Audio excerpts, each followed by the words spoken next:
now, it's time for DJ Rocky's Secret Files.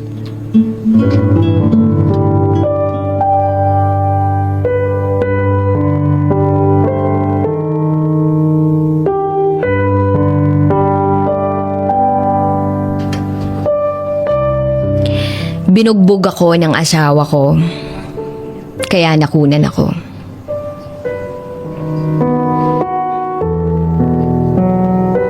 Itago niyo ako sa pangalang May. 29 years old. Isa akong nurse dito sa Amerika. Ang asawa ko naman ay itago natin sa pangalang Jay. 26 years old. Dati siyang seaman. Noong 2014, naging boyfriend ko siya. Napakabait niya. At ipinakita niya sa akin na isa siyang responsableng anak at kapatid. Habang kami din ay mag-boyfriend-girlfriend, ipinakita din niya kung gaano niya kamahal at kung paano siya mag-alaga sa kanyang pamilya, pati na rin sa akin. Sobrang na-in-love ako sa kanya. Dumating yung time na kailangan niyang umalis kasi approve na yung papers niya para makapagtrabaho siya bilang seaman. Ako naman, nag-focus sa review ko para sa Philippine Licensure Examination. Pumasa ako sa exam at lumapad papuntang Amerika. Habang nagre-review ako noon ng NCLEX exam, nagtrabaho ako bilang medtech sa isang assisted living facility. Pag mag-usap kami ni Jay noon, once a month lang. Kasi mahal daw yung pambili ng card pantawag. Nakakapag-chat din kami once a month kapag nakadaong na ang barko nila sa bansa kung saan nila ibinababa yung mga sakay nilang produkto. Pagkatapos ng kontrata niya na 1 year and 2 months, umuwi na siya.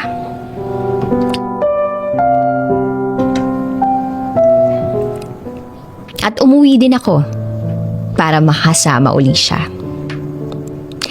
Dahil sa tindi ng pagmamahala namin, nag-decide kami na magpakasal. Kaming dalawa lang noon sa Manila City Hall at yung tumulong sa amin na kaibigan.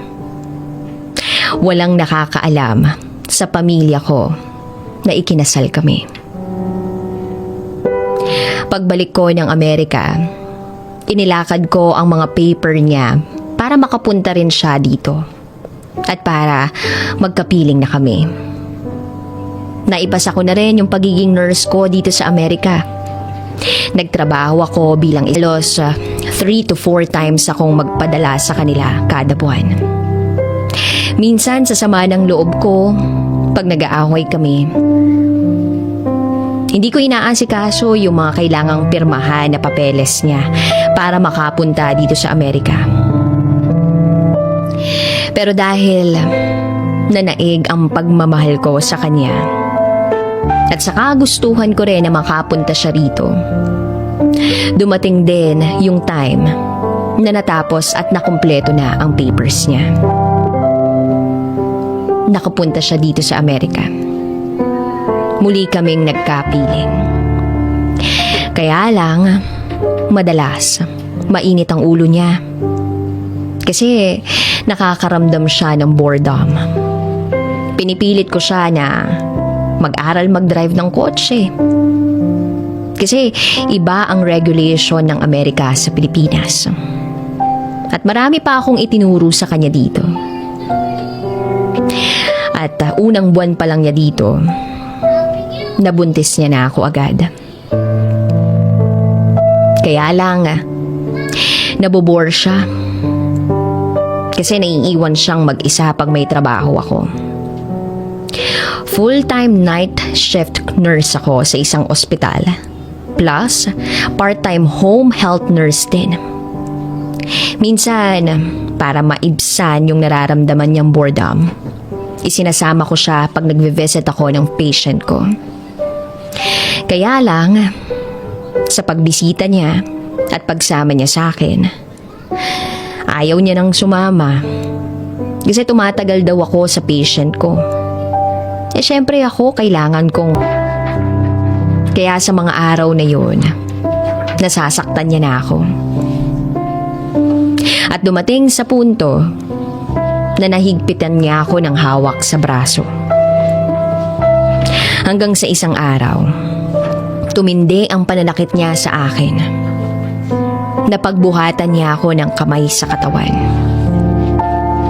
Kinabukasan noon pagising ko after naming mag-away, pumunta ako ng banyo para umihi. Sobrang takot na takot akong umihi kasi nararamdaman ko na merong kakaibang lumalabas sa akin. Dugo ang lumabas sa akin. At kahit nag-aaway pa rin kami that time, both of us went to the ER at nakumpirma nga na wala ng bata. Aside from having a broken heart, I had to pay my bills. Although meron akong medical insurance, kaya lang, basta umapak ka ng ER, plus laboratories and ultrasound na ginawa sa'yo, you will be paying thousands of dollars. Nagpatuloy ang pagsasama namin ni Jay. Away at bate. Minsan binubugbog niya pa rin ako at tinitiis ko yun. Hanggang sa magkatrabaho siya bilang isang assistant cook sa isang restaurant kung saan puro Pilipino ang mga trabahador. Ipinagpatuloy niya ang pagpapaaral sa mga kapatid niya sa college kasi meron na siyang sweldo. Sinimulan din niyang padalhan ng lola niya ng 5,000 pesos kada buwan. Kapatid niya na kumuha ng dentistry.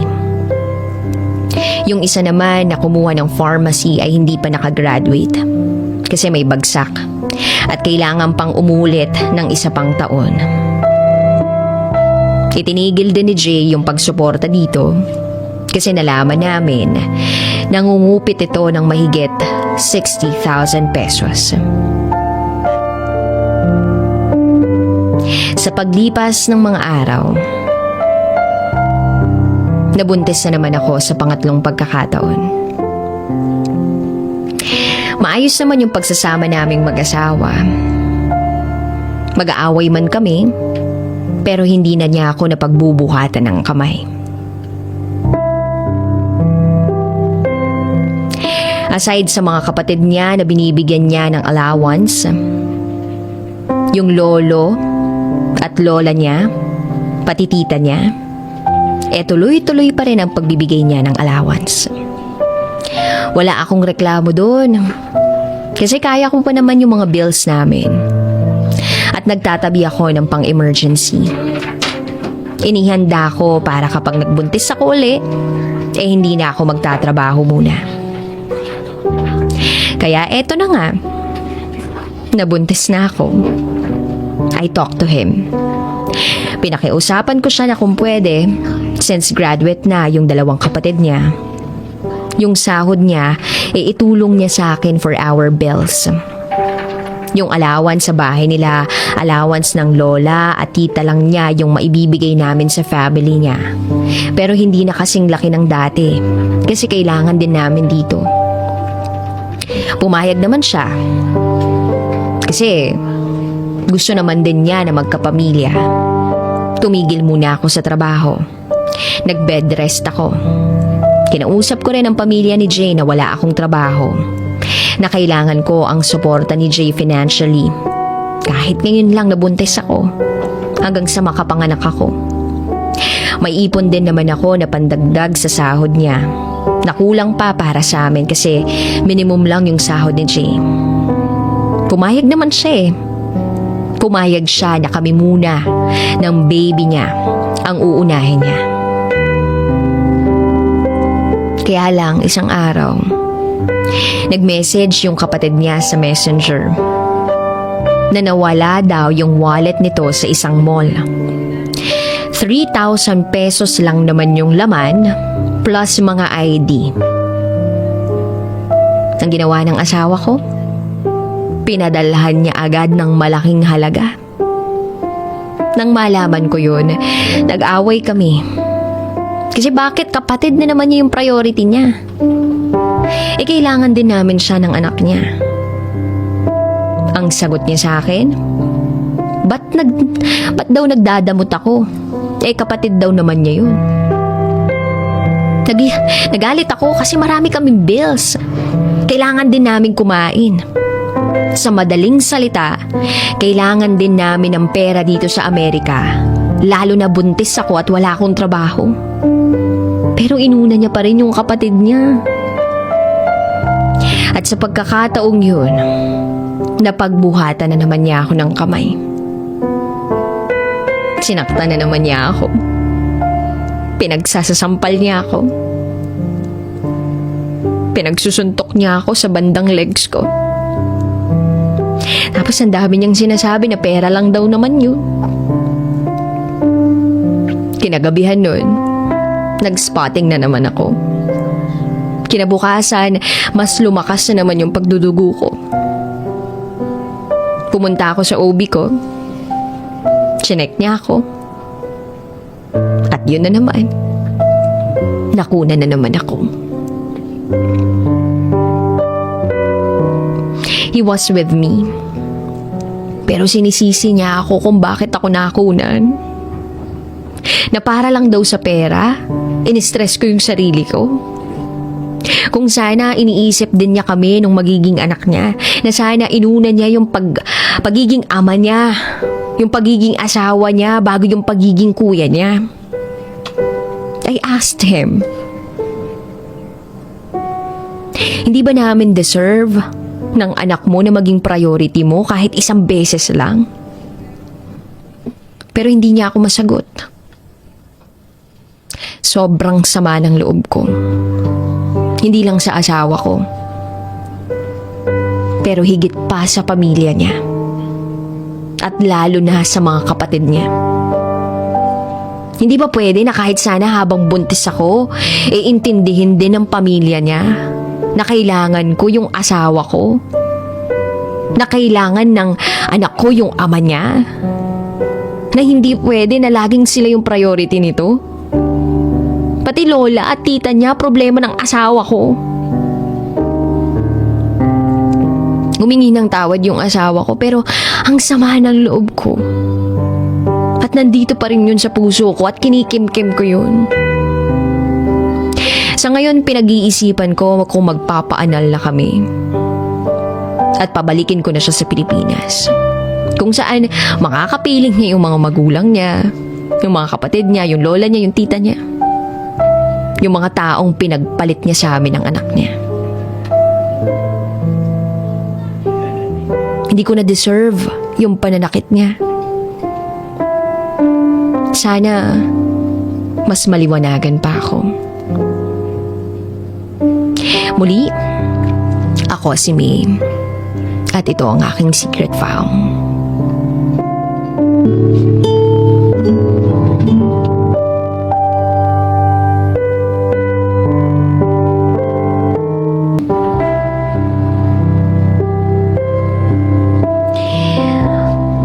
Ang napasukan kong trabaho, hindi naging madali. Lalo na emotionally at physically. Hindi ko iniinda ang lahat ng hirap para sa pamilya at para sa pangarap ko. At isa sa nagpapalakas ng loob ko ay ang girlfriend ko. Itago na lang natin siya sa pangalang Cha. Sobrang mahal na mahal ko siya. Pinaparamdam ko sa kanya yung pagmamahal at siya rin ganun din. Ipinaparamdam niya sa akin yung pagmamahal niya kahit LDR kami. Mula noon hanggang ngayon hindi siya nagbago. Sa tuwing aalis ako, hindi na ako nagpapahatid sa airport. Kasi ayokong makita nila akong malungkot. Ang sakit sa pakiramdam na aalis ka ng bansa kung saan kasama mo yung mahal mo sa buhay.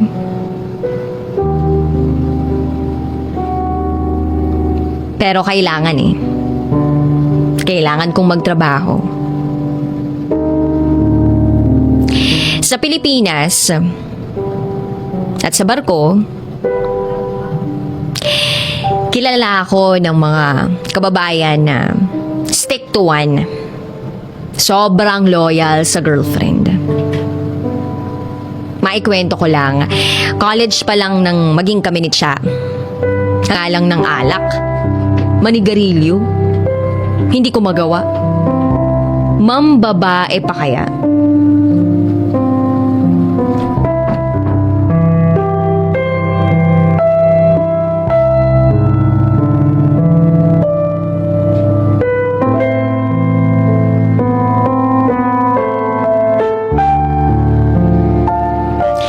Ilang taon na kami ni Cha. At sabi ko sa sarili ko, hindi ko sisirain ang tiwala niya. Kaya habang tumatagal ako sa pagtatrabaho, nakakapag-adjust naman ako kahit papaano. Pero dumating talaga sa punto na tinamaan ako ng sobrang lungkot. Yung tipong hindi ko alam kung saan ako kukuha ng lakas. At ang nakakalungkot pa dito, ang mga kasama kong Pilipino, kinakantsawan pa ako. Kaya sa mga oras na yun, naging mahina at naging marupok ako. Nahulog ako sa tukso. Nagkaroon ako ng iba't ibang babae. At lahat sila, nagalaw ko sa gitna ng kagipitan ng schedule ko. Alam ko, maling-mali yung ginawa kong yun. Alam ko, hindi lang ako nadaan sa kantsaw noon. Alam ko, ginusto ko rin yun.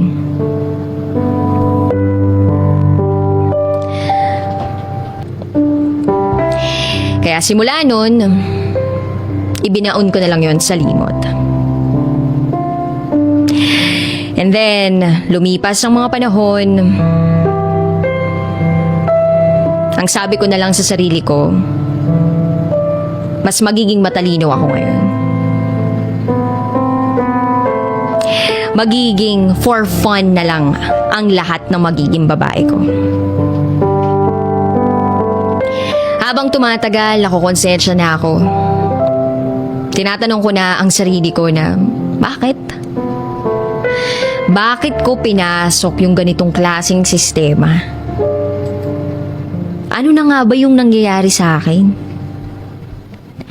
Dati naman, nakakayanan ko ang lahat ng hirap at lungkot. Pero bakit ngayon, bumigay ako? Hindi na ako to. Hindi na ako to. Hindi na ako yung dating Jairus na minahal ni Cha. Hindi na ako yung taong minahal ng mga taong mahalaga sa buhay ko. Kaya dapat hindi ako magmalinis kasi hindi ako matino. Mahal na mahal ko yung girlfriend ko pero bakit ko siya sinasaktan ng hindi niya alam? Wala siyang kamalay-malay sa ginagawa ko sa kanya. Hindi na ako deserving na mahalin pa ni Cha.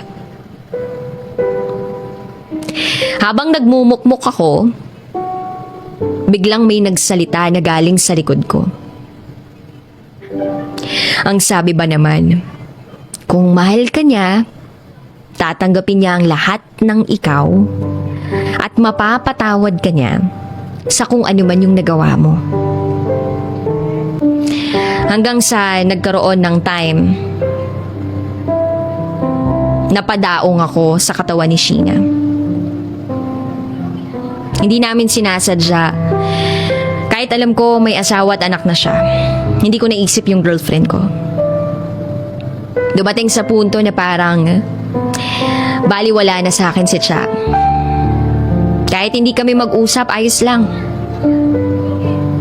Basta sa isip-isip ko nun, ang relasyon namin ni Sheena, pangbarko.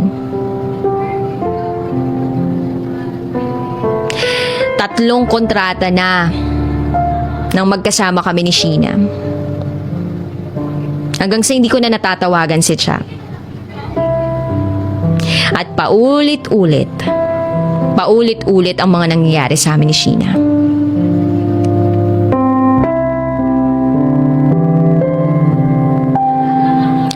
Isang araw, tinanong ko si Sheena kung ano yung magiging setup namin.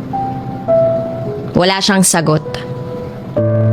At habang tumatagal, nakaramdam ako na minamahal ko na pala si Sheena. Napatanong na ako sa sarili ko. Willing pa nga ba ako na iwalayan si Cha para sa kanya?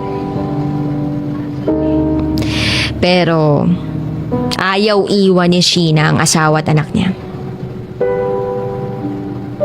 Alam ko naman yung katotohanan na yun na ginagamit lang namin ang isa't isa. Pero sa loob-loob ko, alam ko, tinamaan na ako kay Sheena.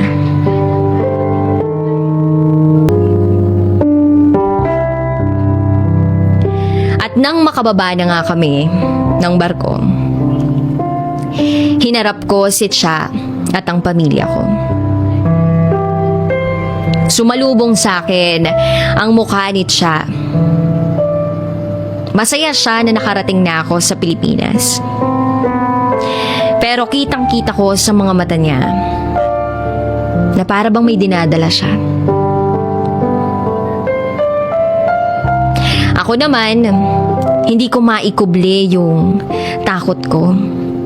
Pinipilit kong maging masaya kapag kasama nila. At sa tuwing nakakasama ko ang girlfriend ko, tumatahimik na lang ako.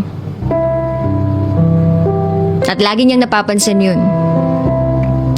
Kaya ang palusot ko na lang, masama ang pakiramdam ko. And then after 1 week, saka ko lang na-contact si Sheena. Si Sheena ang babae ko sa barko. At nagulat ako sa ibinilita niya sa akin. Sabi niya, ipinalaglag niya ang anak ko. Ipinalaglag niya ang anak namin. Sa araw pala mismo na nakauwi kami ng Pilipinas, ipinalaglag niya ang bata. Nang malaman ko yun, napatahimik na lang ako. Pumunta ako sa isang sulok. Tulala. Ang sakit. Sarili naming anak, pinatay niya. Sobrang gulo ng isip ko nun. Nasaktan ako. Kaya hindi mo sabi sa kanya yung totoo. Hindi ko pa rin mayaya na magpakasal si Cha. Kasi alam ko may mga kasalanan ako. Gustong-gusto na niya na tuparin ko daw yung pangarap niya na makapaglakad siya sa altar at magsabi ng I do. Kapag binibring up niya yun, yung tungkol sa kasal, hindi ako makatingin ng diretso sa kanya. Kahit sa pamilya niya, ang lakas lagi ng pagtibok ng puso ko. Kapag hindi kami nagkikita ni Cha, nagkukulong na lang ako sa bahay. Hanggang ngayon, hinihila ako pababa ng depresyon ko. Wala akong makausap at wala akong mapagsabihan ng problema. Lagi ko na lang ipinagdarasal na sana Sa akin na lang napunta ang sakit. Sana ako na lang yung pinaparusahan. Sana hindi na lang si Cha yung nagkasakit. Ang hirap-hirap, gusto ko nang sumuko. Gusto ko nang bumitaw. Hindi ko lang ipinapakita sa girlfriend ko na hinang-hina ako. Lalo na kapag nakikita ko siyang nahihirapan sa kalagayan niya. Hindi ko na kaya na dalhin ang lahat. Habang siya nakikipaglaban, ako naman unti-unting bumabagsak. Nawawalan na ako ng pag-asang mabuhay pa.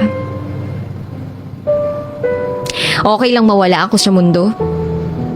Basta wag lang yung girlfriend ko. At habang sinusulat ko ang secret file na to,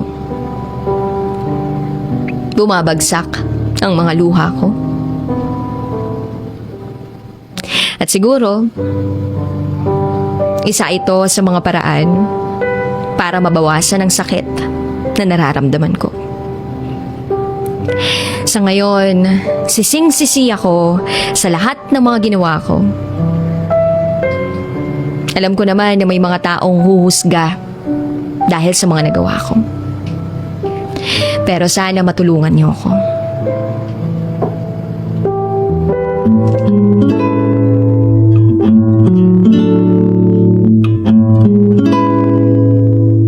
And now, it's time for DJ Rocky's Secret Files.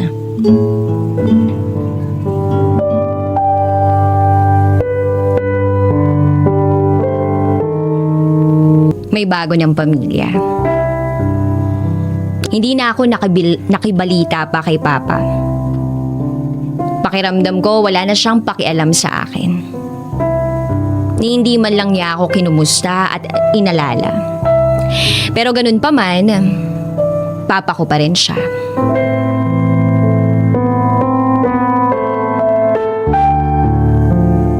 Lumipas ang panahon, nakatungtong ako ng 4th year high school. Naalala ko pa noon, maraming nagkakagusto sa akin. Ultimo teacher, nagkakagusto sa akin. Merong isang teacher noon sa school namin na laging ngumingiti sa akin. Itago natin siya sa pangalang Mr. R. Very common yung apelyido niya. Isang araw noon, kinakailangan kong pumunta sa faculty room para magpapirma ng clearance sa advisor namin noon. Si Mr. R ang bumungad sa akin. At nang bumungad siya sa akin, para bang mugto ang mga mata niya. Kaya tinanong ko siya kung okay lang po ba kayo, sir? Sir, mababawasan yung angking kagwapuhan nyo pag magiging malungkot lang kayo. Natawa siya ng very light sa sinabi kong yun. Sabi niya, wala daw doon yung ibang teachers dahil merong pinagmimitingan. Natapos yung pagpunta ko doon na meron akong inuwing isang box ng donut. Hindi ko alam kung bakit niya talaga ibinigay sa akin, pero sabi niya, nalaman ko na 3rd year college na siya. Irregular. Nawalan daw kasi siya ng ganang mag-aral, isang sem sa buhay niya. 2 years ago, nang maghiwalay yung parents niya. Ang mama niya, sumama sa lalaking mahal na nito dati pa. Kaya lang daw naman kasi naikasal yung mga magulang niya ay dahil nabuntis ang mama niya. 17 years old daw noon yung mama niya at 18 years old naman daw yung papa niya. At siya yung resulta. Nung time daw na yun, sobrang nalungkot yung papa niya. Gabi-gabi, umiinom daw ito. Tapos madadatnan na lang daw niya yung papa niya pagising niya ng umaga na nakahundusay sa banyo, minsan sa sala, minsan sa upuan sa kusina dahil sa sobrang kalasingan. Pero buti na lang daw na pagtagumpayan ng papa niya yung malungkot na pangyayaring yun. At dahil siya bilang anak, nalungkot din siya. Wala na siyang kumpletong pamilya. At ang naging outlet niya daw para maibsan yung lungkot na nararamdaman niya ay yung barkada niya nun.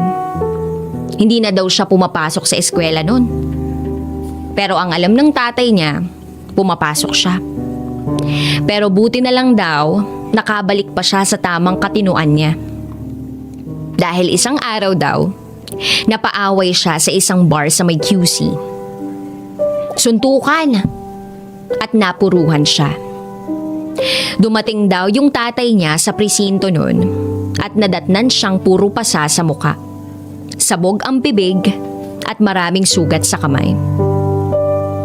Nung magpunta daw sila sa ospital, hindi niya pa nagets nung una, pero nung inulit ko ulit, tayo na. Tinanong niya ako, anong tayo na? Tayo na as in umuwi na tayo o tayo na as in tayo na girlfriend na kita? Sabi ko oo, girlfriend mo na ako. At grabe, sobrang saya niya ng araw na yun. Niyakap niya ako ng sobrang higpit at hinalikan kung saan-saan sa parte ng mukha ko. Okay naman ang lahat sa amin. Mabait talaga si Limuel. Mapagpasensya, matyaga, marespetong tao. Kaya walang ibang rason para hindi ko siya sagutin. Naipakilala ko na rin siya kay Tita Osang. Wala naman silang ibang masabi kay Limuel kasi napakagalang niya nga. Tuwang-tuwa din sila dahil tuwing pumupunta sa bahay si Limuel, nagdadala to ng pagkain. At masasabi ko rin, may kaya sila Limuel. Tinanong ko nga kung anong trabaho ng papa niya. Ang sabi niya, accountant daw. Pero nagtuturo din daw. Sa isip-isip ko, ang galing. Sana, kung may mga magulang pa ako, no? Ganon din sila. O baka ako na lang ang tutupad ng pangarap ko. Fast forward, Sabado, ipapakilala na ako ni Limuel sa papa niya. Lunchtime nun. Hindi ko sinasabing kinakabahan ako pero alam ko sa sarili ko. Tinanong ako ni Limuel kung okay lang ako. Sabi ko, oo, okay lang ako. Biniro ko na lang siya. Ang sabi ko kay Limuel, pamilyar lang si papa mo. Parang artista. Artista ba papa mo? Pero buti na lang, tinawag na ni Limuel ang papa niya. Sabi niya, pa, dito na kami. Tapos, nanggaling sa itaas ang papa niya. At grabe, medyo nagulat din si Mr. R nang makita niya ako. Tapos sabi niya sa akin, kumusta ka, iha? Sabi ko, mabuti naman po. Tinansya ko kung gusto ni Mr. R na sabihin na kilala ko siya pero parang hindi. So hindi ko na binring up na kilala ko ang papa niya. By the way, hindi ko na ikwento sa inyo na nung high school ako, nasundan pa yung encounter ko kay Mr. R. Nakita ako noon ni Mr. R na naglalakad sa kanto ilang kilometro mula sa school.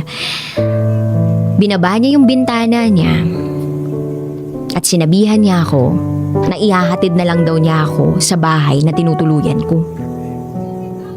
Siyempre, dahil pagod na pagod ako, ang haba na ng nilakad ko, di na ako nagpabebe pa. Sumakay ako sa nakahinto niyang sasakyan. At pumasok ako. Di na ako nagpabebe pa. Kasi kailangan ko nang umuwi dahil mag-aalaga pa ako ng anak ni Tita Osang dahil aalis siya. At yun, habang nakasakay ako sa sasakyan ni Mr. R, bigay na ako agad, 'di ba? So, mabalik na tayo sa moment na yun. Usap-usap, kwentuhan nung time na yun. Yung papa niya yung nagluto ng tanghalian. In fairness ang sarap magluto ng papa niya. Sinigang na baboy na may gabi na sobrang sarap. Winner talaga. At parang pagkatapos namin kumain, gusto namin ng dessert. Kaya lang wala Walang panghimagas. Kaya si Lemuel, nagpresenta siya na lumabas at bibili daw siya ng ice cream. Sabi ko samahan ko na siya, pero sabi ni Lemuel, makipagkwentuhan muna daw ako sa papa niya. Sumang-ayon na lang ako at kami na lang ang natira sa loob ng bahay. Nasa kusina pa kami noon. Awkward sa una, pero yung papa na niya yung bumasag ng katahimikan. Tinanong niya ako kung anong kurso yung kinuha ko. Pero syempre hindi ko nasasabihin dito. Sinagot ko siya at ang susunod pa ay napakain ako ng biglang matabig ko yung tubig ko. Natapon sa akin. Nabuhusan ako ng tubig na very light. Dali-daling kumuha si Mr. R ng tissue at ipinunas sa palda ko. Tinanong ako ni Mr. R kung gusto ko daw ba magpalit ng damit. Pero sabi ko, hindi na po, ayos na po ako. Buti na lang, hindi ako nakabasag ng baso. Pero syempre, mas mabuti na lang kung hindi ako clumsy. Mamaya pa, inilapit ni Mr. R yung mukha niya sa akin. Akala ko, hahalikan niya ako. Pero yung pala, kukunin niya lang yung isa pang baso na nasa tabi ko. Kukuhaan lang pala niya ako ulit ng tubig. Aktong nandoon ng papa niya. Sinabi sa akin ng papa niya na akyatin ko na lang daw si Lemuel sa kwarto niya. Unang beses yun na makaakyat ako sa kwarto niya. 3 pinto ang nakita ko doon. Sa second floor nila. Sa tingin ko nga, yung isa dun sa kwarto, sa papa niya yun. At in fairness, maayos sila sa gamit nila. Nang pagdating ko, pinakain ko si Lemuel, pinunasan, at pinatulog. Siguro nga kasi, nabinat to. Sunod-sunod na araw ba namang nag-basketball? Tas puyat pa. Maya-maya pa nang makatulog na to, bumaba na ako. At ayun, nakita ko yung papa niya, nagme-merienda. Inaya ako ng papa niya magmerienda. Nakita ko palabok. Wow, favorite ko. Nakikain ako. Hanggang sa iniabot nito yung tinidor sa akin. At nagtama yung 2 kamay namin. Bumilis yung tibok ng puso ko. At ayun, binulungan niya ako. Ay. Sa ngayon, nagkakatextan kami ng papa ni Lemuel. Binibigyan niya ako ng extra allowance para sa pag-aaral ko.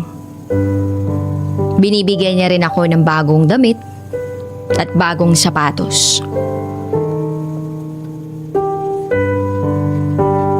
Meron na rin kami. At hindi ko na alam kung anong gagawin ko ngayon. Sobrang bait ni Lemuel sa akin. At hindi ko makakayanang hiwalayan siya. Ganon din ang papa niya sa akin. Sobrang bait ni Mr. R sa akin. At nararamdaman ko talaga yung pagiging mature ng relationship namin.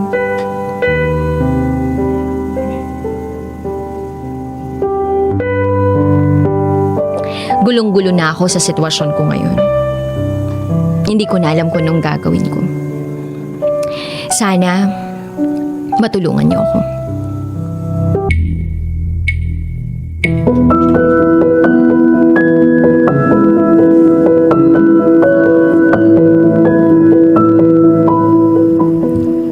Good evening Luzon, Visayas, Mindanao, Metro at Mega Manila. Kayo po ay nakatutok sa 90.7 Love Radio. Muli, oras natin sa buong kapuluan is already 11:27 p.m.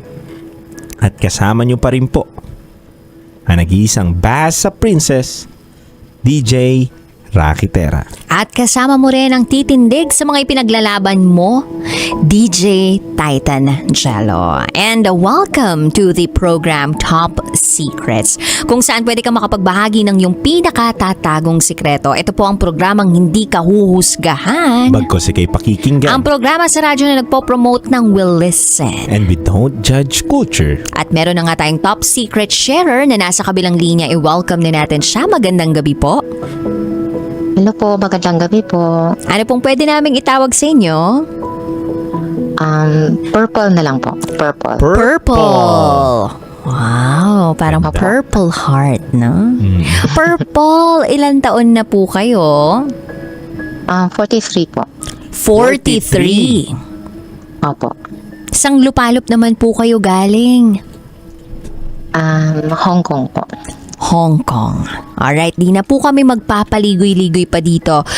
Purple 43 from Hong Kong. Ano ang top secret mo?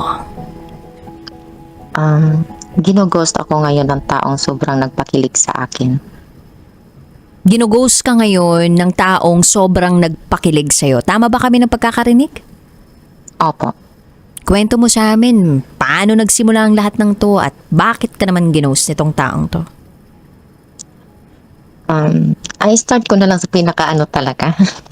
Pinakaumpisa. Kung paano kami Kakilala. nagkakilala. Okay po. Nakilala ko po siya sa isang dating apps. Oh. Actually, po ako, byuda po ako. Wala po akong asawa. Nagkakilala po kami sa isang dating apps. Tapos po, consistent naman yung tawagan namin, ganyan, gabi-gabi. Tapos, bigla na lang parang too good to be true, parang ganun ba, na parang hindi ka panipaniwala yung mga sinasabi niya, na halos 1 week pa lang kami magkakilala.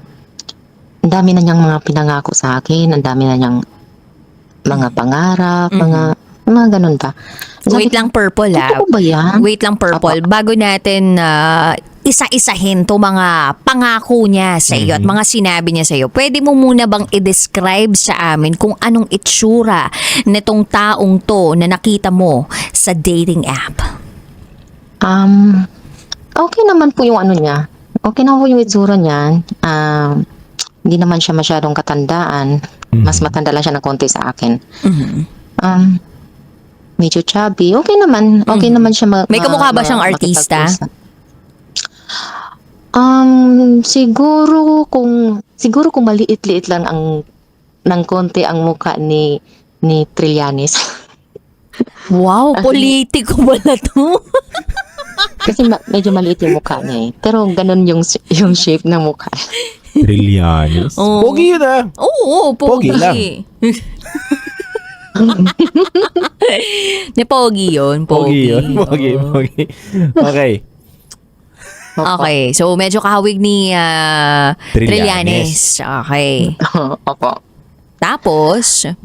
Ayun po, ang dami niya mga pinangako po sa akin. Sabi niya, pakakasalan niya ako. Sabi ko, 1 week? 1 week pa lang? Oo, sabi ko, uy, totoo ba to? Totoo ka ba? Sabi ko, totoo ka ba? Sabi ko, kasi ayoko ng lukuhan. Kasi, actually, nanggaling po kasi ako sa isang long time relationship na matagal din akong nag-move on. Apo. Bali, 2 years po ako bago naka-move on. Tapos nakilala ko itong taong to. Tapos, ayun, sabi niya, basta magtiwala ka lang sa akin, sabi niya. So, ayun, sinasakyan ko po yung ano niya. Pero, hindi pa talaga as in na naniniwala ako sa kanya. Parang kinikilala ko pa talaga siya. Tapos, ayun na, kasi that time kasi nasa ano siya, nasa ibang bansa siya, nasa Europe. Mm. Tapos, sabi niya, ah, by, in 2 weeks daw, uuwi daw siya ng Pinas, magbabakasyon daw siya, sabi ganun. Gusto niya akong makita, gusto niya akong pauwiin. Ay, sabi ko sa kanya, wala akong pera, sabi ko. Kasi ayokong gumastos, ayokong ano na, baka mamaya hindi naman siya totoo, parang ganun ba? Mhm. Tapos sabi niya, kung ako ang mamamasahe sa'yo, uuwi ka ba? Ay? Kung hindi magbigay ka ng pamasahe, sabi ko. Nagbigay nga siya ng pamasahe, pinauwi niya ako, nung nagkita kami. Tapos nung nagkita kami, mas lalo akong kinilig kasi nung nagsimba kami doon sa sa Quiapo. Doon mismo sa loob ng simbahan, nag-commit siya sa akin. Sabi niya, ah, ikaw lang mamahalin ko, sabi ganun, pakakasalan kita. Yung pangarap mong kasal, ibibigay ko sa'yo yun, sabing ganon.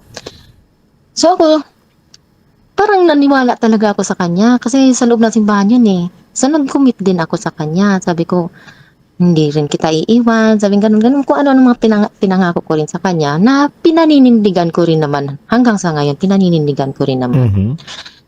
Tapos later on lang kasi, hindi matapos yung pagkikita namin na yon, bumalik na ako rito. Tuloy-tuloy pa rin yung communication namin. Tapos after 1 month, pinabalik niya ulit ako ng Pinas, pinauwi niya ulit ako. Tapos sabi ko, bakit ba hanggang kailan ba ang bakasyon mo diyan? Sabi ko. Sabi niya, ano daw, magtatagal pa daw siya. Pinabalik niya ulit ako, nagkita ulit kami. So ganun pa rin, masaya pa rin ako, excited pa rin. Kaya lang, biglang ewan ko lang, may biglang pumasok sa isip, sa utak ko na gusto ko i-check yung phone niya. Pinakita naman niya sa akin. Tapos, nagulat ako nung nakita ko sa messenger niya. Ang dami niya palang ka-chat. Ang dami niyang, siya yung nag-initiate ng conversation talaga. Ang daming babae. Tapos nagsisend pa siya ng selfie niya. Mhm. Pero ano naman siya, hindi naman siya bastos na ka-chat kasi. Parang naano lang ako ba, sabi ko, na-disappoint talaga ako. Sabi ko, naniwala ako sa'yo. Bakit may ganito? Sabi ko. Tapos, ayun, humingi siya ng tawad sa akin. Nangako naman siya, I will never make the same mistake. Sabi niya ganon. So, pinatawad ko siya. Binigyan ko siya ng chance. Sabi niya, ngayon pinatawad mo ko, wag mo naman, baka naman mamaya uulit-ulitin mo sa akin na yung nagawa niyang kasalanan, ganun. Sabi ko, sige, hindi ko na uulitin yan. So, pagbalik ko dito, okay pa rin. Kaya lang, siguro mga December, may napapansin ko na sa kanya na hindi na siya consistent ba. Yung pagiging parang, kasi mahilig siyang mangarap eh. Mahilig siyang mangarap na kasama ako. Nawawala na yun.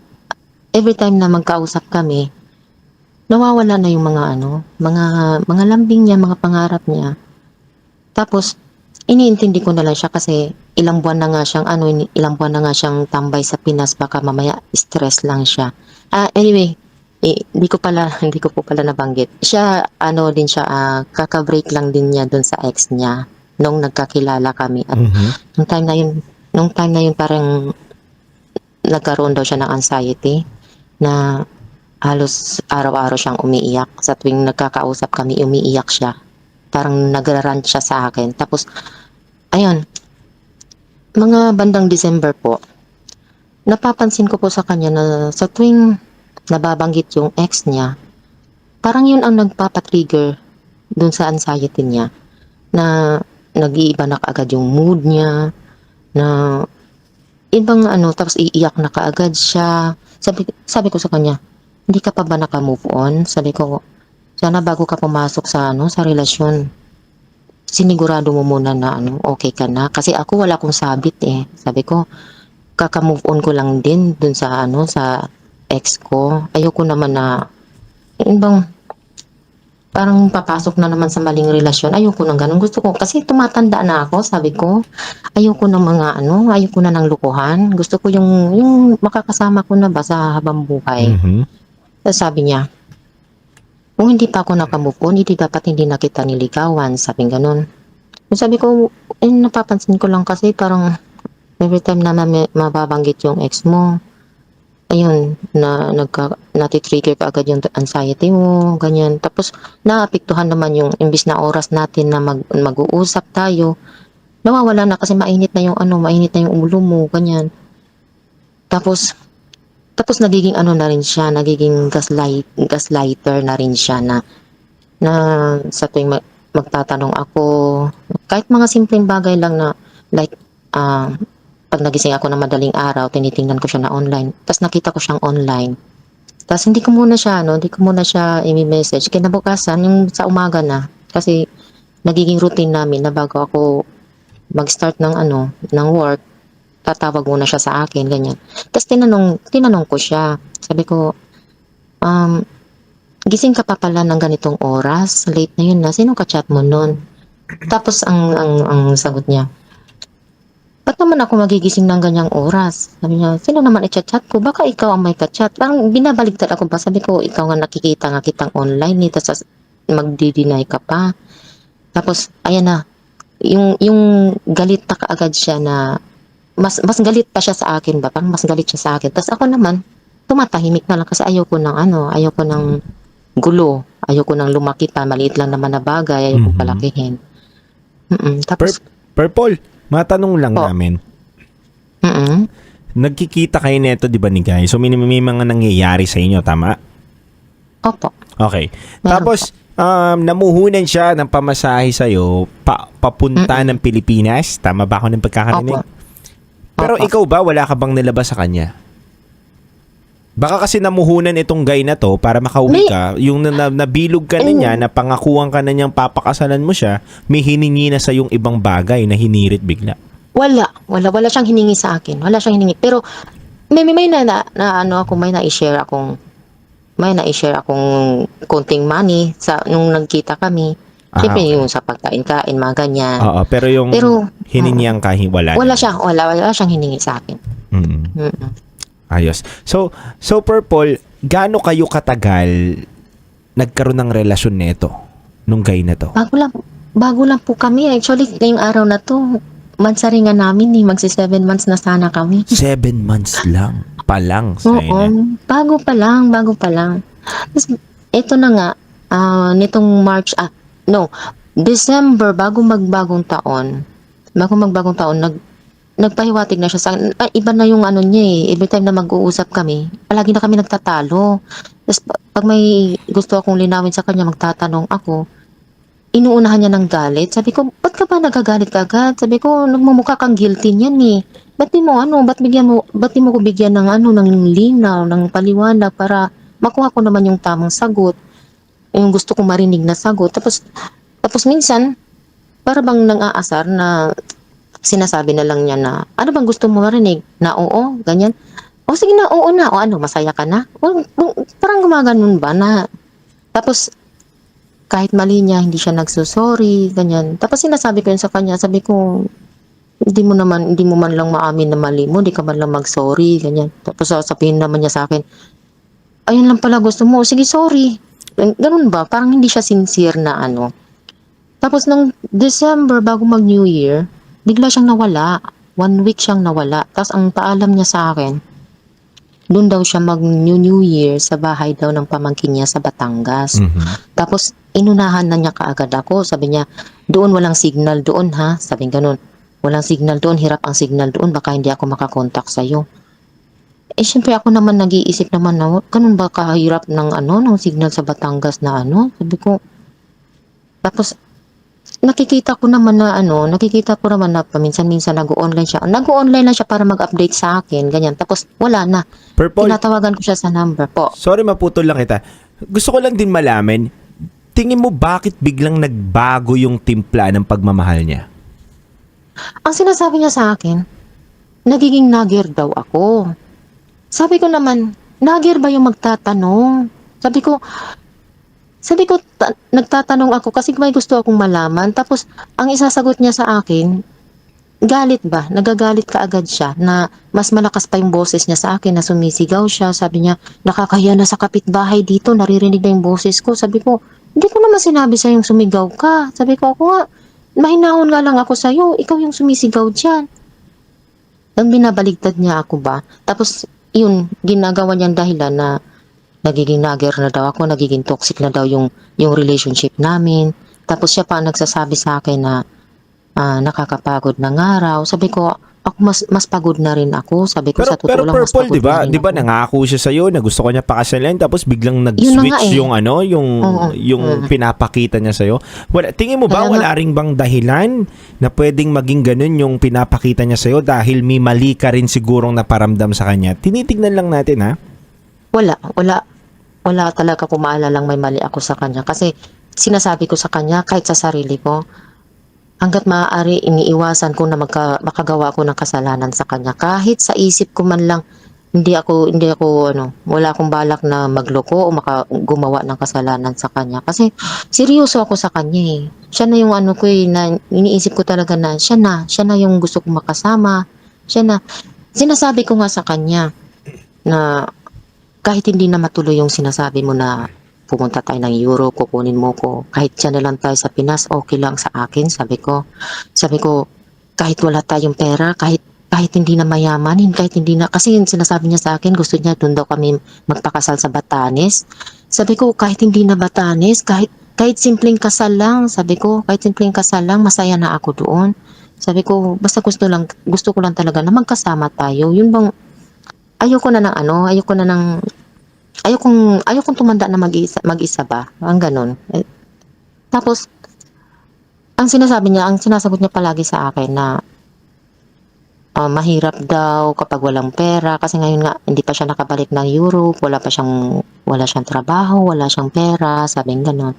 Mahirap daw. Sabi ko, sige, maghihintay lang ako. Sabi ko, go signal mo lang naman ang inihintay ko eh. Anytime pag sinabi mong uwi ka na dito, uuwi na rin ako, sabi ko. Yun, wala talaga akong nagawang mali sa kanya, wala akong nagawang kasalanan. Siguro para sa kanya, makulit ako. Kasi kapag nagtatanong kasi ako na hindi ako kontento sa sagot, and parang tatahimik lang ako, pero mauungkat pa rin yan kinabukasan eh, kasi hindi ako kontento sa sagot. Kasi Ganun. yun yung parang sinasabi ng instinct mo na parang kailangan ko mong kumpirmahin mula sa bibig niya. Opo. Oo. Mm-mm. Pero wala pa rin siyang malinaw na sagot dun sa mga tinatanong mo. So, yun nga po. Tapos, yun nga, matapos yung 1 week na yun na nawala siya, nagpunta siya ng Batangas. Pagbalik niya, parang Shokoy iba na yung siya. Ganun. nag-iba na siya. Nag-iba na Hindi na siya. siya. Hindi na siya Hindi na siya tao. nagkaano. Shokoy na nga. Kasi nag-swimming. De, charot lang, Bedarot. Okay, so, pagkabalik niya from Batangas, nag-iba na siya ng pakikitungo sa'yo. Mas lalo bang lumamig? Nag-iba na. Mas lumamig na lalo. Tapos, kasi ako maluwag ako rito eh. Anytime pwede akong tawagan eh. Tapos nagiging kasi namin, parang nakasanayan namin ba na habang may ginagawa ko, kausap ko siya, ganyan. Tapos, nawala na yung ganun. Yung tatawag siya sa akin sa umaga, pagkagising, ganyan. Tapos, tatawag ulit tanghali na, tapos sasabihin na, tanghali na busy ako ngayon, may gagawin akong ganito, ganyan. Buksan ko yung sasakyan, ganito, ganyan. Okay, ganyan. Tapos pagdating ng tanghali, ng after lunch, tatawag na naman, sasabihin na naman matutulog ako. Parang ganun ba? Tapos, sa hapon na naman, pag mag-message ako, anong ginagawa mo? Ito ko nakahiga pa, kakagising lang. Babango na rin, magluluto ng hapunan, sabing ganun.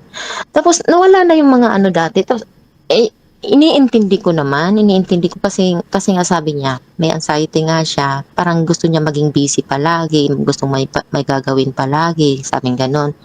So, iniintindi ko siya sa abot ng aking makakaya, iniintindi ko siya.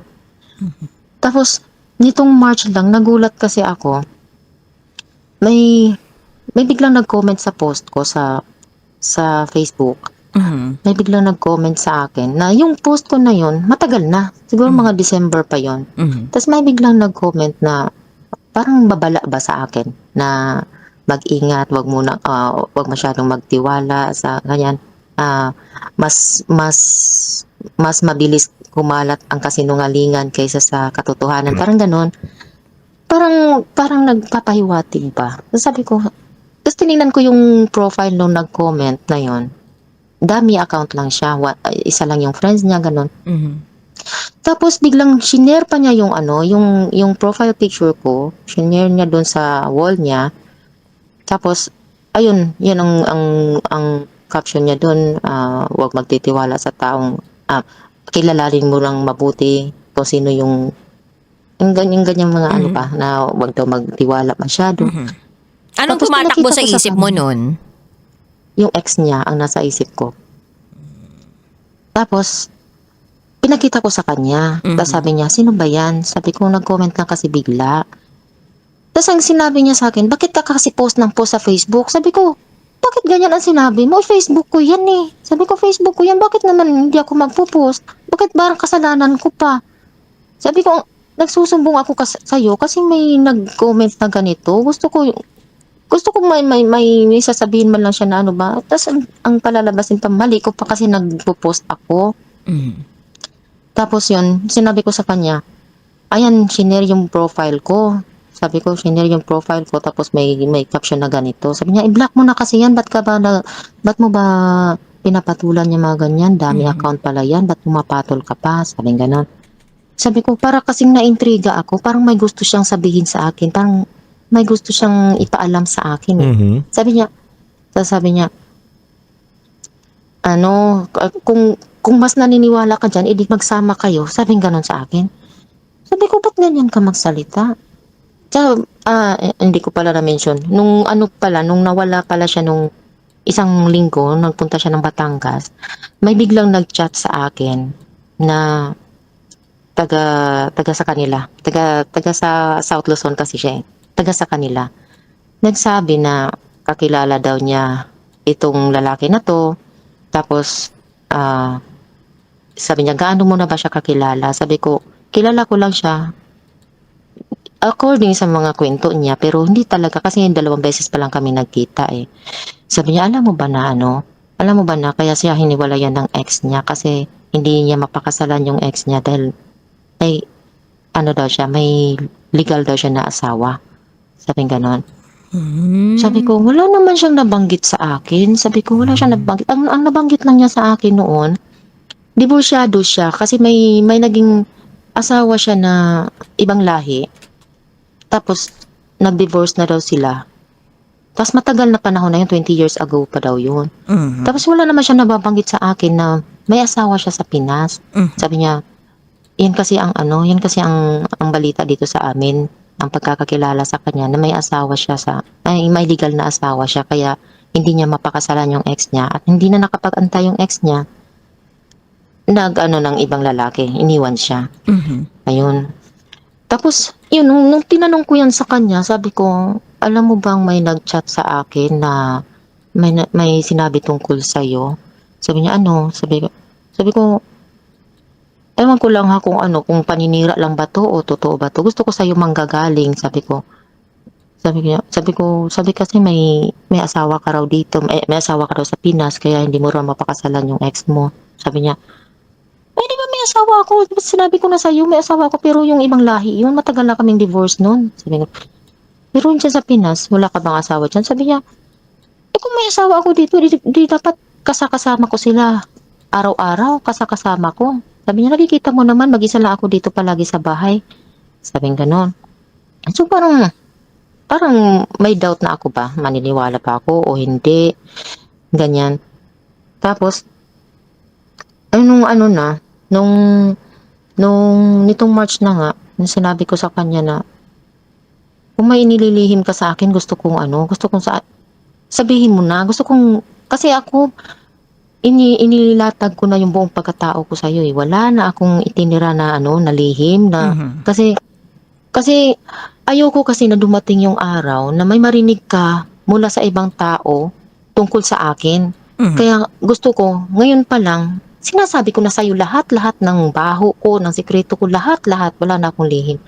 gusto ko ganun ka rin sa akin, huwag kang maglihim. Kasi kung kahit na ano man yan, kasi sa point ng buhay, parang nasa point ako ng buhay ko na kahit ano man yan, kahit siguro sabihin mo na totoong may asawa ka at kabit lang ako, siguro tatanggapin ko, sabi ko.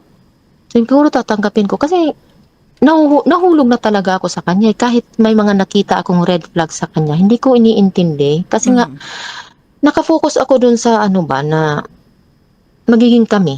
Na kami talaga magkakasama. Kasi, dun, yung pinanghawakan ko kasi, nung nandun kami sa simbahan, nanangako siya sa akin. Tapos, ang sabi kanya sa akin, alam mo, alam natin na darating, wala talaga perfectong relasyon, na darating talaga tayo sa punto na mag-aaway tayo. Pero, wag nating gawing option ang hiwalayan. Sabi ganun. Kahit na magsigawan tayo, kahit na magmurahan tayo, basta wag natin gawing option ang hiwalayan. Yun ang pinangahawakan ko. Kaya, umasa ako sa kanya, naniwala ako sa kanya. Tapos nitong bago siya nawala, nung ano lang siya nawala nung nakaraang Sunday, 15. Ang paalam niya sa akin, may seminar daw sila sa Batangas na naman, sabi niya. May seminar daw sila sa Batangas. Tapos inunahan na naman niya ako na Mawawalan wala siya ng signal. walang signal doon ha. Kasi alam mo yung kumpanya na yan, binablock nila yung signal para sa Grabe, confidentiality no? ng ano. Sabing ganon. Ang lalim talaga siguro ng dinadive niya sa Batangas. No? Saan ba yun? Tapos, Oh. hindi, nagtaka ako kasi umalis siya ng alas 6, sabi niya, hindi na siya magdadala ng sasakyan kasi daw, mahal ang gasolina, sasabay na lang daw siya sa service, gano'n, okay. So, mga alas 7 daw ang call time nila, okay. Tapos, habang nasa biyahe siya, imposible namang hindi niya hawak ang cellphone. Nagme-message ako sa kanya, kumusta na? Nasa biyahe ka na ba? Wala siyang hindi siya nag-o-online sa lahat ng sa lahat ng apps niya, hindi siya nag-o-online. So pinabayaan ko lang. Tapos nung mga bandang mga 10:30 ganun. Tinanong ko siya, ano nang balita? Kumusta na diyan? Karating ka na ba? Sabi niya, oo, kakarating lang, papasok na, sabing ganun. Hindi, pinabayaan ko na. Kinabukasan, iniisip ko, naniwala ko dun sa sinabi niya na walang signal eh. Iniisip ko, siguro walang signal ito. Sinubukan ko mag-message, delivered. Ibig sabihin, meron. Hindi lang niya sinisin. Ay, alam mo yung kabisado yung mga ganun. Pag sent, walang signal. Pag delivered, may signal. Tapos, Nakapasok. Isa pa, tinatawagan ko yung number niya. Kasi kung sakali mang walang signal, pati number hindi natatawagan. Ay, oh, diba? the Kung walang number you signal. dialed is not yet in service. Yes. Ganun po. Cannot be Kaya lang, reached. nagre-ring. Yung dalawang number niya, nagre-ring. Yung dalawang account niya ng messenger, delivered. Ring ng ring. Tapos, walang sagot, walang reply. Hanggang ngayon, wala na talaga. Tapos, nung minsang nag-online siya nung 17, nung Martes, sinin lang niya, wala man lang kahit na anong message. Tapos, ganito, bago siya umalis nung Sunday, nagkausap pa kami ng Sabado kasi nga parang natutoksika na rin ako pa. Tapos every time kasi na nag-aaway kami, parang napapaisip ako ba na parang hindi ito ang taong pinapangarap ko na na makasama na parang kung magalit siya parang kung galit ako mas galit pa siya sa akin. Na parang wala na akong peace of mind dito. Pero ayokong bumitaw. Parang ayokong bumitaw ba? Kung gusto ko pa rin siyang ilaban. Dahil? Kaya kinausap, mahal ko na siya. Sabi ko, mahal ko na siya. Tapos, nung Sabado, kinausap ko siya. Sabi ko, hindi ko pa alam yun na may plano silang mag-seminar. Kinausap ko siya, sabi ko, may sasabihin sana ako, pero wag ka muna magalit ha. Sabi ko, wag ka muna magsalita. Kasi ang ugali kasi niya, kapag nag-start na akong magsalita na pakiramdam niyang matatamaan siya, magagalit na yan. Tapos uunahan na niya ako ng mas marami na siyang salita kaysa sa akin. So sabi ko, pakinggan mo muna ako, huwag ka muna magsalita ha. Sabi ko sa kanya, sabi ko, alam mong mahal na mahal kita. Alam mo na umasa ako na magkakasama tayo, na ikaw na talaga yung makakasama ko habang buhay. Ayoko makipaghiwalay sa iyo. Ayokong bitawan ka, sabi ko. Kaya lang, parang natutoksikan na ako. Gusto ko lang sana nung, parang space muna ba? Pero ayoko makipaghiwalay, sabi ko sa kanya. Ayoko kitang hiwalayan. Gusto kong bigyan muna natin ng space ang isa't isa. Para ba parang ma-refresh yung utak, sabi ganon. Tapos sabi niya, ayoko rin makipaghiwalay sa iyo. Hindi ako nakikipaghiwalay sa iyo. Pero gusto ko rin ayusin ko muna ang buhay ko, sabi niya. Ayusin ko muna ang buhay ko. Kasi alam mo, failure akong pagkatao, sabi niya. Failure ako. Jobless ako. Sabi niya, sa lahat daw ng aspeto ng unstable daw siya sa financial, sa emotional, sa physical. Kasi sabi nga niya, ang dami na niyang nararamdaman. Sabi niya gano'n. Unstable daw siya. Sabi niya, overwhelmed na daw siya. Gusto daw niya mag-detach muna sa lahat. Sabi niya gano'n. Tapos, sabi niya, pero hindi ako nakikipaghiwalay sa iyo. Mahal na mahal kita, sabi niya gano'n. So, umasa pa rin ako na siguro gusto lang niya na maglaylo muna ng ilang araw, kanya. Pero kahit after nung mag-usap kami, may mga update pa rin siya na mga pailan-ilang message pa rin siya sa akin, ganon. Hanggang sa sumapit na nga itong Saturday, tas di na siya nagparamdam. Tama ba? Or sumapit na tong... Sunday po siya umalis. Sunday. Tapos, so, hindi na siya nagparamdam.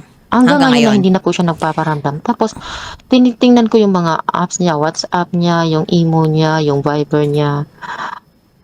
Yung Viber, last online niya, kanina lang yata, nag-online siya kanina. Yung WhatsApp niya, online naman siya. Tinatawagan ko, nagre-ring naman. Sabi ko, tapos nagme-message ako, sabi ko, gusto ko lang makipalita kung kumusta ka na dyan. Wala talaga. Sabi ko, namimiss na kita, hindi ako nakakatulog sa gabi. Wala talaga. Tapos nung sinin lang niya. Tapos sabi ko, ba, para na akong tanga dito na Sabi ko, sabihin mo na lang, diretsahin mo na lang ako kung anong gusto mo. Kasi parang hindi ko kaya na ilang araw na. Yun. Hanggang ngayon nakikita ko siya kaninang online, tinawagan ko siya, nag-ring naman, pero hindi talaga niya sinasagot. Kaya ang nasa isip ko, ano yung gusto mong mangyari ngayon? Purple. Siguro, validation lang. Gusto ko lang na kailangan ko pa siyang antayin pa ba talaga siya? O, kasi naghahalo yung nasa isip ko eh. Kasi pumasok na yung sa isip ko yung sinasabi nung nag-chat sa akin na may tunay siyang asawa. Inisip ko baka nandoon siya sa tunay niyang asawa. Even na hindi pa naman niya kinonfirm talaga sa akin na totoo yun. Pero kasi narinig ko sa pumasok sa isip ko. Parang nag-overthink na ako ba? Na siguro may totoong asawa ito na nandoon siya sa asawa niya. Siguro naka-silent yung phone niya kaya hindi niya naririnig yung tawag ko. Yung mga nasa isip ko. O kaya naman, baka umuwi siya sa probinsya nila na nakipagbalikan siya doon sa ex niya kasi may anak sila doon sa ex niya. Tapos, o kaya gusto lang niya umattend doon sa sa moving up ng anak niya kasi kinder pa yung anak niya. Lang wala talaga, puro lang ba, puro nasa isip ko lang.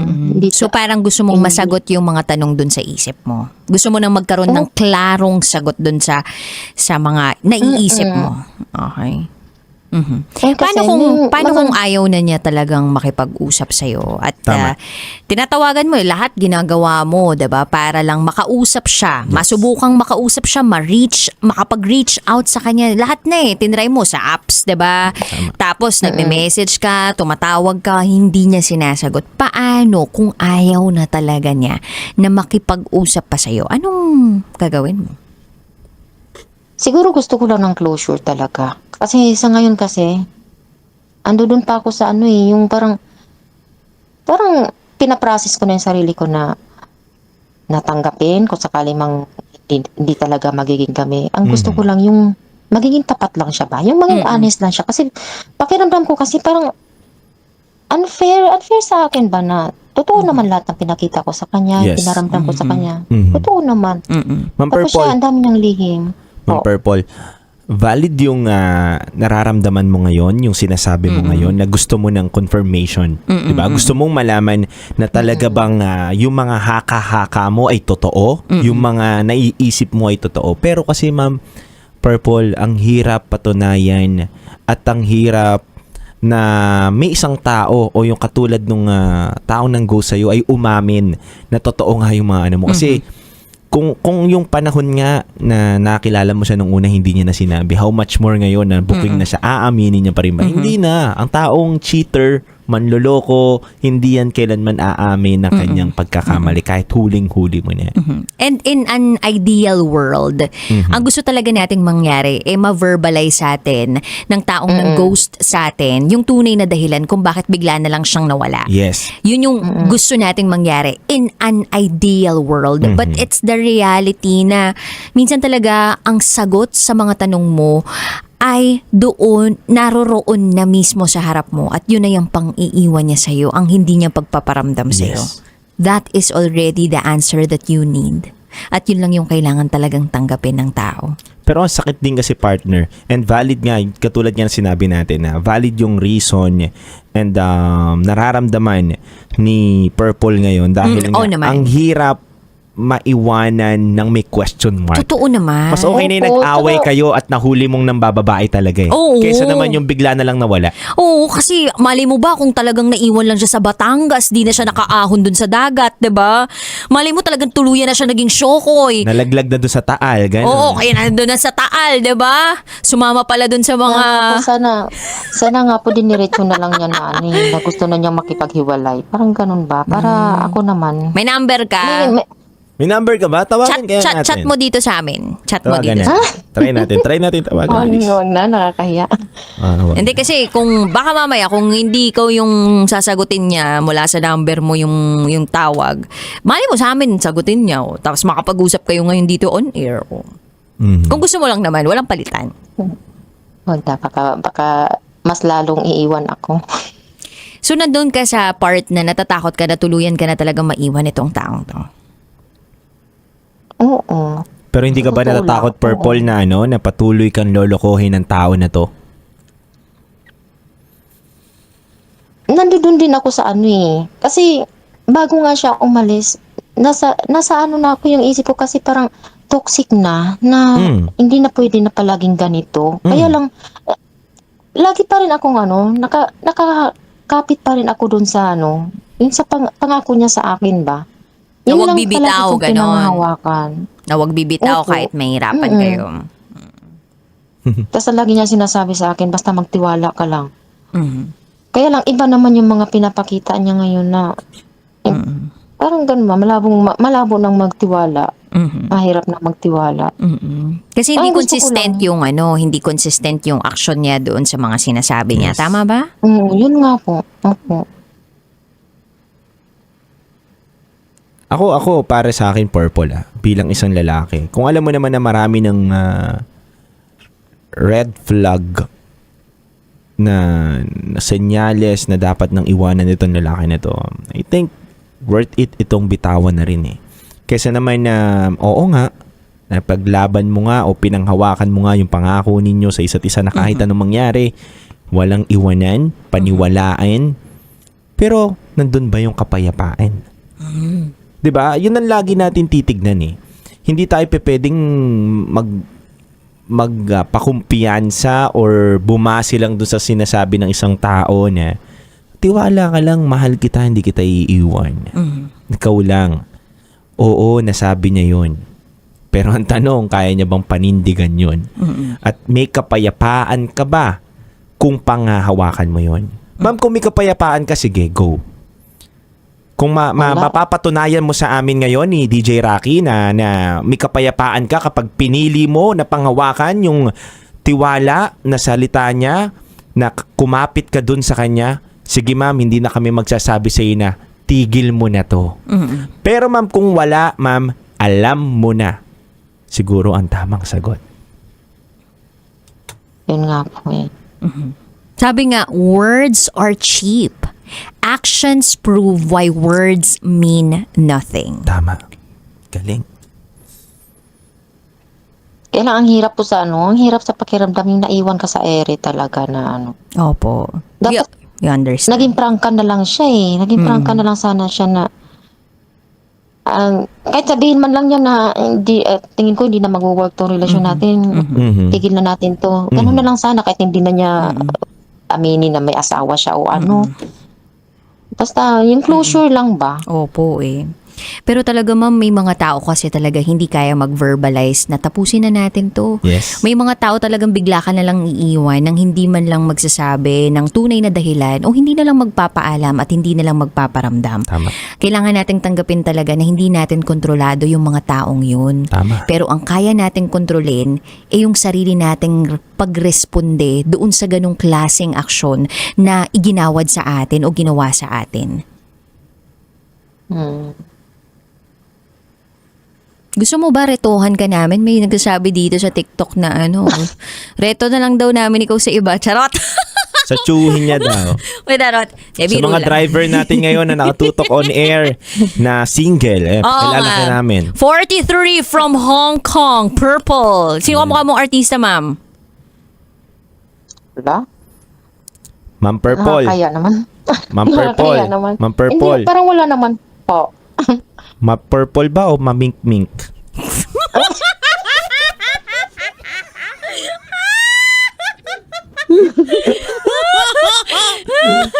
Sagutin mo.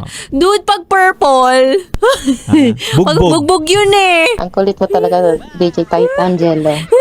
Mamink-mink o brown na lang. Tsokolate o mamink-mink. Ma'am, purple. Yes po, DJ. Alam mo kasi, ayaw ka namin maging sad. Ayaw namin na meron tayong kababayan na nasa ibang bansa na nalulungkot at naguguluhan sa kanyang desisyon. Ma'am, tumawag ka sa amin and alam ko na tiwala ka dito sa programa, tiwala ka kay DJ Rocky, tiwala ka sa amin. Ma'am, sa pagkakataon ba na ito, sa 7 buwan ninyong nagsama ng guy na ito, alam ko na ang daming kada araw may mga natutuklasan ka, may mga naiisip ka. At sabihin na natin 70-30, 30% na gusto mo pa rin 30% na gusto mo na bumitaw, 70% na gusto mo pa rin panghawakan. 90 lang, dude. 90 gusto Ang niya taas. panghawakan. Oo. Sabihin na natin 10% ang porsyento ng iyong pagmamahal sa kanya at yung pagbitaw mo. Pero ma'am, siguro it's about time na palayain mo na yung taong alam mo naman na hindi na rin nakakabuti sa katulad mo. Ma'am, siguro kung bibitawan mo yan at maging bukas ka sa mga taong pwedeng pumasok sa buhay mo na mas deserving at deserve mo din naman, 'di ba, ng mahalin ng tama. Kahit sabihin mong may edad na tayo, may anak na tayo, deserve pa rin natin mahalin ng tama eh. So yung tingin mo ba, deserve mo itong nararamdaman mo ngayon, ma'am? Deserve mo ba na Hindi. nandito ka sa Hindi. relasyon na Hindi. ito? Di ba? So simple, ma'am. Ibig sabihin kung hindi mo deserve itong bagay na to, bakit ka mananatili sa ganitong sistema ng buhay mo? Kung meron ka namang choice na bitawan. Ma'am, alam mo, mahirap tuklasin yung mga bagay na ayaw pang magpatuklas. Darating ang panahon na malalaman mo din yung mga sagot dyan sa mga tanong mo. Pero, wag mo nang hintayin na malaman yan na pati yung sarili mo kakahintay o kakatuklas ng mga bagay na yan, nakakalimutan mo na palang bigyan ng importansya yung sarili mo.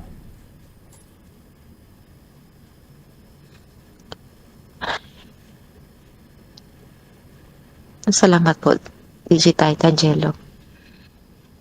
Sa pagkakataong ito ba, ma'am, Alam niyo may po, mensahe ka ba sa totoo kanya? lang po, sa totoo lang po, sa nangyayari sa amin ngayon, hindi po ako ganun kalungkot. And nasaktan man ako pero hindi siya ganun kasakit. Kasi parang expected ko na kasi na kasi yun sa mga araw nga na nagiging toxic na kami. Parang expected ko na mangyayari to. Kaya lang, ang mas nangingibabaw sa akin ngayon, parang galit na naiwan ako sa ere ba? Galit na ang daming tanong na hindi niya nasagot. Okay. Mm-mm. Ma'am, Purple, ganito na lang, no? Bibigyan ka na lang namin ng pagkakataon na makapag-release, no, ng galit na nararamdaman mo through messaging etong taong to na nang-ghost sa iyo. Sa 7 buwan na nagkaroon kayo ng relasyon, nang bigla ka na lang niyang iniwan, baka meron kang mensaheng gustong ipahatid sa kanya na baka sakali lang na mapakinggan niya ito sa radyo. Bibigyan ka namin ng pagkakataon. Go ahead, ma'am. Bigay ka ng message sa kanya. Sige po. Babe, Babe. alam ko naman, umpisa pa lang niloloko mo na ako eh. Nararamdaman ko na yun eh. Pero lahat ng mga nakikita kong red flag sa'yo, hindi ko iniintindi yun. Nagbubulag-bulagan ako kasi kumapit ako dun sa pangarap natin. Yung mga panggagastait mo sa akin, yung mga pagmamanipula mo sa akin, binabaligtad mo ko palagi. Hindi ko na hindi ko na pinapansin yun eh. Kasi mas nangingibabaw sa akin yung pagmamahal ko sa iyo, iniintindi kita. Kung hanggat kaya ko nga na unatin yung i-stretch yung utak ko para lang maunawaan ka. Yun eh. Ginawa ko na eh. Kaya lang, sa ginagawa mo kasi ngayon, para bang nakakaloko ka sa akin ba, na iniwan mo na lang ako sa ere. Magsabi ka na sana ng prangkahin mo na lang sana ako. Hindi naman tayo mga bata na. Maiintindihan ko naman kahit sabihin mo sa akin na talagang may asawa ka or bumalik ka doon sa ex mo. Maintindihan ko naman yun. Abang bago pa lang tayo, maunawaan ko naman yun. Ayoko lang kasi na parang pinagmumukha akong tanga. Anyways, kahit ganito man nangyari sa atin ngayon, sana maging masaya ka. At sana din maging masaya na rin ako. Ayun. Ingat ka na lang. Hindi naman mawawala ang pagmamahal ko sa iyo eh. Ingat ka na lang palagi dyan. Yun lang po, DJ. Ganda ng sinabi niya, no? Hindi mawawala ang pagmamahal ko sa'yo. Pero sana may kadugtong eh. Ano? Hindi mawawala ang pagmamahal ko sa'yo pero matututunan ko din na mahalin ang sarili ko. At matututunan ko din na palayain yung katulad mo. Wow. Sana ganun, Purple, no? Darating din Sana si nga Purple dyan. Sana dumating Yes. yung panahon na Darating din siya dyan. Naniniwala ako. Alam mo, mabait na tao tong si Purple. Alam mo, dama ko na talagang tapat at totoo siya magmahal eh. Mm-mm. At kapag nagmamahal siya, talagang binibigay niya lahat. Although nandun yung mga issues niya sa nakaraan, nandun yung trust issues, nandun yung parang takot, 'di ba, na baka mabigo siya ulit sa pagmamahal. Pero binigay niya eh. Binigay niya yung tiwala niya, binigay niya yung pagmamahal niya dito sa taong to. And it's really, really difficult to go on with your life na alam mong naiwan ka sa ere. Yes. Na para bang gusto mong humingi ng eroplano tapos magpasundo dun sa ere kasi naiwan ka dun eh.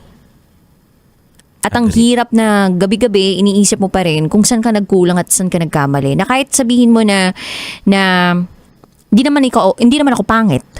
Alam ko na binigay ko naman yung best ko. Na wala naman ako nagawang mali. Pero aabot ka pa rin sa punto na may ginawa ba akong mali? Kumbaga questionin mo hindi yung tao yung sarili mo. So dama ka namin, Purple. Ang hangad namin ngayon complete healing para sa'yo. Kontakin ka man, hindi ka niya makontak. Sana maghilom ka. Mhm. sana po. Mhm. Pero alam niyo po, nag-expect pa rin ako na tawagan niya ako. Ay, pwede naman. Wala namang kaso. Nag-expect pa rin ako.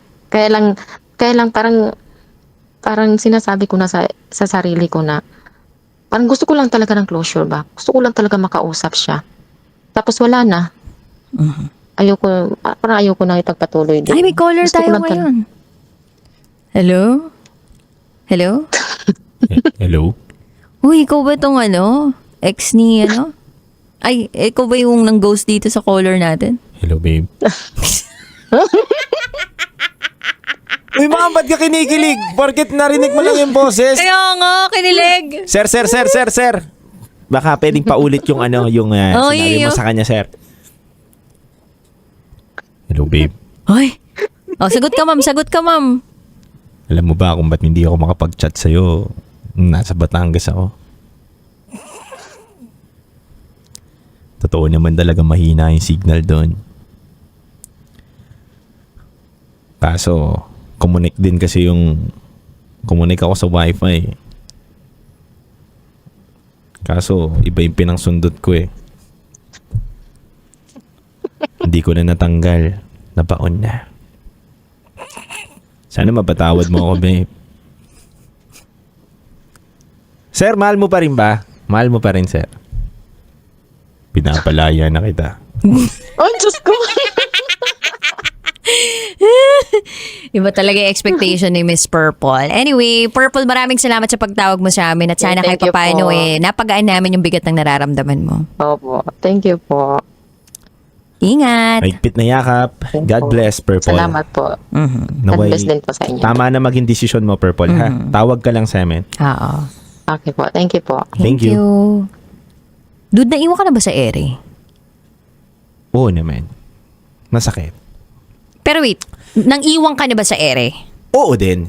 Kasi, konektado yung tanong mo doon sa pangalawa mo ring tanong eh. Yung unang tanong mo, konektado doon sa pangalawa mong tanong. Oo. Kaya ako nang iwan kasi alam kong ako na yung iiwanin. Inunahan ko na. Ang sakit kaya bilang isang lalaki na maramdaman mo na yung taong pinakamamahal mo, hindi ikaw yung sinisigaw ng puso niya. Yung pabitaw na. Oo. Alam mo, dude, naalala ko lang din, may point sa buhay ko na na-ghost din ako eh. Nagtatrabaho na ako dito sa MBC. Dude, nakakaloka kasi, pupunta pa yun dito, tapos medyo sikat, alam mo yun? Tapos, talagang parang lahat alam na parang nanliligaw siya, parang ganun. Tapos, di ako naman entertain, tapos first time ko mag-entertain ng maliligaw. Tama. Tapos parang, alam mo yun, ang dami na namin na pag-usapan about future na para bang papunta na kami talaga sa isang opisyal na relasyon at para magkakaseryosohan na kami. Ganong level, dude. Hanggang sa isang araw, hindi na lang siya nagparamdam. Ay? Tinawagan ko, tinext ko, alam mo yung walang kahit anong reply. Online pero hindi ka nire-replyan, hindi ka sinasagot. Ganun yung peg. Tapos dude, after 3 months, nag-post sa social media. May jowa na. Tapos may screenshot pa ng conversations nila nung present jowa niya nung time na yun. Na nag-overlap yung conversations namin dun sa conversations nila. So meaning, pinagsasabay pala kami. So dude, yung mga galawan ng ganong klaseng lalaki, like, yung very best foot forward, yung lahat ipapangako sa'yo, hindi ka pa naman masyadong kilala. Dun ko na-realize na ang isang lalaki may tendency talaga na magkondisyon ng utak ng babae. Tama. Na ipaparamdam niya sa'yo, kunwari, na interesado siya sa'yo. Tama. Pero kung tutuusin, ginigauge niya pa lang talaga kung okay kayo o magkiklik kayo. Hindi pa talaga siya 100% bigay na bigay. Pero ipaparamdam niya sa'yo na, ay, into you siya. At ang tawag doon ay love bombing. Yung tipong talagang mafo-fall ka as a woman dun sa taong yun kasi wala siyang ibang pinakita, puro kabutihan mula sa kanya. Tama. Bibigyan ka ng pera, didate kayo, lilibre ka niya, ganda ng words, everything. And all the promises that he made, swak na swak, huling-huli yung kiliti mo. Kaya kahit tigre ka, para magiging pusa ka eh. Ganon yung peg. Lalambot ka sa kanya. Hanggang sa iniwan ka bigla at mapapatanong ka kasi yung nabuong imahe nitong lalaking to sa utak mo, okay to eh, goods to eh. Napaka-gentleman, napaka-marespeto, napaka-makajos. So, bakit parang wala kang makitang mali sa kanya. Sarili mo lang yung nakikita mong parang may nagkulang sa'yo or parang pangit ba ako, hindi ba ako enough. Kukwestiyonin mo yung sarili mo. Kasi parang yung nailatag niya sa'yo, naipakita sa'yo, ang ganda ng imahe niya eh. Ikaw, parang pakiramdam mo sa'yo yung sumablay. Kasi hindi ka niya nagustuhan. Pero dude, na-realize ko after few months na hindi ako na in love sa reality of him. I just love the idea of him. Yung realidad niya, hindi siya consistent. Tama. Hindi niya ako kayang panindigan. Tama. Yun ang realidad niya, na bigla na lang siyang nang iwan. At dapat ma-realize ng bawat isa sa atin yung realidad ng taong minamahal natin. Kasi once na hindi mo ma-realize yung realidad ng isang tao at mabulag ka dun sa ideya lang ng pagkatao niya, habang buhay panghahawakan mo yung ideya na yun at hindi ka makakahanap at hindi ka matatagpuan ng tamang tao para sa'yo dahil pinipilit mong maging tama yung maling tao para sa'yo. Tama. Wala lang, yun lang yung realization ko dun sa ghosting moment sa buhay ko. Ikaw dun, anong realization mo sa ghosting sa'yo? Sa akin naman, mali mang iwan ng tao. Sa akin naman, hindi naman ako literal na ng ghost. Nang iwan ako. Nag-iwalay kami. Gumawa ko ng way para masabi niya rin na ayaw niya na at tama na. Kasi nangangamba ako na maunahan ako eh. Nandun ako sa point na yon na bilang isang lalaki, takot ako na masaktan. So, imbis na ako ang masaktan, ako na lang ang mananakit. Pero mali pa rin. At hindi dapat natin tinotolerate yung ganun. So, natutunan ko doon na kapag hindi mo na mahal yung isang tao or hindi mo talaga literal pa gusto yung isang tao, huwag ka magpapakita ng mga too good to be true na mga bagay. Kasi hindi mo alam kung ano pwede maging impact sa kanya yun eh. Yung mga bagay na pinapakita mo sa kanyang kumikinang, di ba? Pero hindi mo naman kayang ibigay talaga ng tuluyan. Mahirap, masakit, at makakaiwang ka ng damage sa isang tao na pwedeng hindi niya malimutan. Totoo yun hindi mo malilimutan yun eh. Kasi totoo yun questionin mo yung sarili mo na ako ba yung may mali? Kasi nakita ko siya okay naman natin. Ang gaganda na pinakita niya. Totoo yun. And agree ako dun kay sinabi ni partner. At questionin mo na yung sarili mo na parang ayoko na magmahal. Kasi nga yung tamang lalaki na nakilala ko, parang binitawan pa ako. Biruin mo na ikaw ay nagmamahal lang naman, nananahimik, tas biglang may pumasok sa iyo sa buhay mo na nagpakita ng mga magagandang bagay na katulad niya. Ikaw pa ngayon na mapapagod magmahal ng totoo. At mahuhook ka dun sa ganun. Yung mga ganun eh. Buti na-realize mo yun, dude, no? Napaka-manipulative mo kasi dyan. bibihira yung Diba? lalaki makaka-realize nun. Mali talaga. Mali na manipulahin mo yung emosyon ng isang tao para lang maging mabango at maganda ka sa kanya. Ako, habang tumatagal, na-realize ko, partner, na mas mabuti pala na ibaba mo literal yung pagkatao mo sa taong mamahalin mo. Hindi yung maganda, kundi yung pangit mo. Kasi dun mo mag-gauge or dun mo makikita na talagang mahal ka niya. Kasi pinakita mo na yung pangit, pero bakit pa rin ako tinatanggap nito?